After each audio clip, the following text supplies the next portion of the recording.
Lejos ha quedado ya en el tiempo que los mundiales te sirvan para encontrarte con nuevas figuras, conocer nuevos baluartes del fútbol. Ahora, este espacio de 4 semanas le sirve a muchos futbolistas que ya conocemos para reencontrarse quizás o encontrarse en un nivel que antes no conocían o que habían perdido. Con Katia, con Barak, con Toño, hablaremos un poco de qué jugadores han subido su cotización a partir de lo que vimos de ellos en la Copa del Mundo. Toño, creo que es difícil también encontrarse en esta lista a jugadores que no están o que no estuvieron por lo menos entre los primeros 4 o que llegaron a jugar 7 partidos en el Mundial. ¿Se puede encontrar a uno que no haya estado en esta lista? Sí, sí se puede encontrar, pero es muy difícil. Sí, sí, de acuerdo, Fer. Sí, normalmente se te juzga, obviamente, también con lo que pueda llegar a avanzar tu equipo, ¿no? Y entre más partidos tengas, pues obviamente te terminas revalorizando todavía más.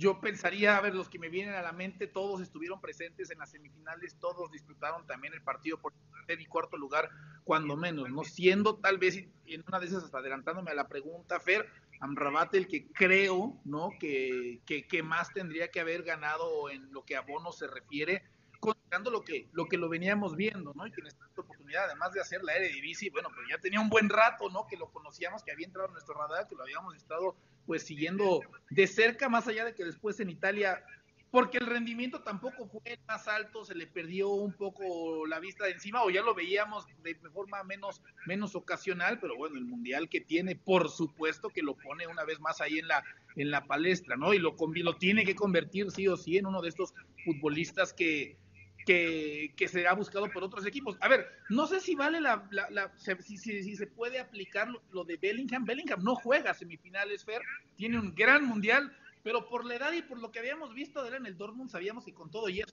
nos iban para arriba. Lo de Bellingham creo que puede entrar en la sección de reconfirmaciones, ¿no? Porque al final se le ha visto ya a Bellingham todo lo que mostró en la Copa del Mundo. Les puede quedar ajeno, extraño el juego Barak de un jugador como Jude Bellingham, aquellos que no siguen la Bundesliga continuamente, pero este chico lo viene mostrando desde hace ratos. Antes veíamos el 11 de los jugadores que más levantaron su cotización según Transfer Market, algunos que podrían haber pasado lejos del radar, como Livakovic, el arquero croata, otros que han tenido en el Mundial una confirmación del nivel que había mostrado anteriormente, incluso algunos con tanta calidad como la de Bardiol, a quien se dijo en algún momento el Chelsea habría ofrecido 100 millones y en lugar de aceptarlo, el RB Leipzig lo que hizo fue renovarle contrato, como que sabiendo lo que se venía, ¿no? Claro. Sabiendo lo que se venía para él o para ellos. Sí. Un jugador que en el Mundial, en ese escenario, mostrara lo que vale. Sí, la verdad es que como director deportivo tendrías que hacer muy mal tu trabajo en la élite como para que 5, 6 o 7 partidos en una Copa del Mundo te hagan descubrir a un jugador o te hagan pensar, mira, sí es bueno, ¿no? Casos como el de Gakpo, como el de Musiala, como el de Bellingham, como el de Guardiol, etcétera, no hacen más que confirmar lo que se ve todas las semanas en sus clubes, ¿no? Claro, a Gakpo había que verlo en un escenario como este y como tú dices, son confirmaciones de lo que ya sabíamos. Bukayo Saka, ¿qué más necesita hacer Bukayo Saka? Sí, sigue siendo un futbolista joven, de 21 años, espléndido, pero que tampoco, por mucho que haya hecho una Copa del Mundo, hizo que cambiamos demasiado nuestra opinión sobre él. Creo que hay 3 grupos de futbolistas en este sentido, de recotizados, de los que ya estamos hablando.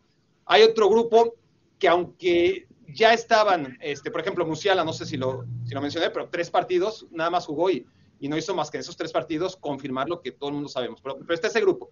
Luego está el grupo de aquellos que ya están en la élite, pero quizás en esta Copa del Mundo sí se han recotizado de manera exponencial, porque en sus clubes no han tenido todavía por su juventud la exposición que sí pueden tener en la selección, porque en los clubes de élite hay veces que tienes más competencia que inclusive en tus selecciones. Me parece que lo de Alexis McAllister, claro, juega en el Brighton. Quienes vemos al Brighton, sabemos lo que es capaz este chico. De todas formas, más allá de lo espectacular que haya jugado el Brighton durante años, no deja de ser el Brighton, ¿no? Un equipo sin la presión, sin jugar Champions League. Había que ver a Alexis McAllister en un escenario como la Copa del Mundo cuando nunca había jugado siquiera Champions League. Entonces, McAllister, Julián Álvarez, aunque jugara en el City, pues también es lo que valía Julián Álvarez antes y después de la Copa del Mundo no tiene nada que ver. Enzo Pérez, ahí tendríamos que focalizarnos mucho en los argentinos, ¿no? Como Enzo Fernández. Fernández, perdón, el heredero de las glorias de Enzo Pérez en la selección argentina. Y finalmente, más allá de Enzo Fernández, de McAllister, de Julián Álvarez, que en la selección argentina, pues evidentemente logran ahora tener un estatus de campeones del mundo que no tenían antes, y además son futbolistas que Julián Álvarez ya está en un equipo grande, ¿no? Benfica no es que es un equipo grande, pero claramente ya tiene el signo de euros encima de Enzo Fernández al mejor postor, y McAllister, pues el Brighton se puede ir despidiendo de él. Si Cucurella costó 70 millones, imagínate lo que va a pedir el Brighton por un campeón del mundo, que además ya era su figura antes de que fuera campeón del mundo. Y finalmente está el grupo más reducido del que tú hablas, ¿no? De aquellos jugadores que estaban fuera del radar y que estamos descubriendo en la Copa del Mundo. Esos que ya no existen y que si acaso aquellos que somos más ignorantes de los equipos de media tabla baja de Francia, sí nos sorprendimos con Esadino Unagi, ¿no? Yo creo que sería el único. El Marruecos. El 8 de Marruecos. Sí, el 8 de Marruecos de Luis Enrique. El 8 de Marruecos de Luis Enrique. Katia, estando totalmente, creo que en línea todo, ya los mundiales, si vemos fútbol, rara vez nos va a pasar el caso de que un futbolista aparezca en la Copa del Mundo y digamos, ¿y este de dónde salió? El caso de Livakovic, en mi caso particular, por ejemplo, donde es directamente atado al arquero de la selección croata que viene de su fútbol. Hay muchos futbolistas que vieron en este mundial un lugar en el cual exponer, o que ven en este mundial un lugar en el cual exponerse bajo una zona de tensión y presión que no encuentran regularmente. Y me quedo en el caso de Julián Álvarez y Enzo Fernández como para creer que son dos jugadores que no solamente Scaloni ayudó para revalorizar el fútbol de la selección argentina, sino que individualmente estos chicos aprovecharon su ocasión. Sin duda, porque es una vitrina la Copa del Mundo, como dices, siguiendo el fútbol, jugadores que ya están siendo cotizados, que ya son promesas, que ya los otros clubes tienen sus ojos puestos en ellos, pero es una vitrina distinta también cuando hablamos de que el mundo literal está viendo gente que a lo mejor no sigue el fútbol semana a semana, pero se emociona por la Copa del Mundo, y eso le sumamos también a esta vitrina el lado del jugador, como bien dices, el ver cómo van a responder, sobre todo estos jugadores jóvenes, en un escenario como es una Copa del Mundo, con todo lo que está en juego, con los reflectores, con la presión, y demostrar entonces qué tipo de jugador eres, ¿no? Y no por nada muchos de estos jugadores argentinos, y viendo lo que es la selección argentina, fueron los que más se cotizaron. Un Enzo Fernández que subió 20 millones su valor, ya lo hablaban lo de McAllister, lo de Molina, lo de Romero, en fin. Entonces hoy vemos que todos ellos como campeones del mundo elevaron su nivel, y más estos jugadores que fueron pieza clave en el desempeño de Argentina y que nadie lo veía venir quizá del qué tan fundamentales iban a convertir, viendo cómo se fueron desarrollando todos los hechos en los últimos meses para la selección argentina. Veía en un momento en la Copa del Mundo una publicación de un efecto mariposa que hizo un aficionado de cómo todo se fue acomodando para la selección argentina para que se viera lo que terminamos viendo en la cancha. Y me enfoco, por ejemplo, en el caso de Enzo Fernández, de que él, estando en River Plate, cuando Benfica lo compra, esperaban que se quedara toda la Copa Libertadores porque River era de los favoritos y pensaban que, bueno, iba a estar jugando con ellos hasta noviembre y que iba a ser el equipo que levantara la Copa Libertadores. No fue el caso. En ese polémico partido se van eliminados y entonces Enzo Fernández se va antes al Benfica y empieza a tener ese roce en Europa, en su nuevo equipo, adaptarse, y llega a la Copa del Mundo ya con ese roce europeo. Y vemos lo que ocurrió y cómo terminó siendo ese jugador tan determinante para Argentina, que después de ese tercer partido de la fase de grupos se convierte en titular indiscutible hasta la final, ¿no? Entonces creo que son más que nada estos otros elementos de lo que representa la vitrina, donde ciertos jugadores terminan elevándose y literal todo el mundo entonces ahora está consciente de lo que aportan, y por eso vemos ese incremento también en el valor. Y otros jugadores, de nuevo de esto, Katia, que el Mundial lo utilizaron nada más para confirmar lo que son y quizás para levantar también su cotización en el mercado, si es que puede existir una cotización sobre un jugador como Kylian Mbappé, que acaba de renovar con el Paris Saint-Germain. Pero, Toño, había que jugar el Mundial y confirmar lo que sos. Hay algunos a los que el Mundial no les sirvió para ello, y quizás puestos en el contexto de una selección y distinto al de su club, los vemos vemos que tuvieron un mundial diferente. No quiero decir malo, bueno, diferente a lo que podríamos esperar. Mbappé fue ese caso. Mbappé tuvo un mundial quizás mejor en Francia del que se le puede ver en el Paris Saint-Germain. Vinicius por el otro lado, quizás puede tener quizás sí tiene otra dimensión mediática el fútbol que genera con el Madrid al que se le vio con Brasil.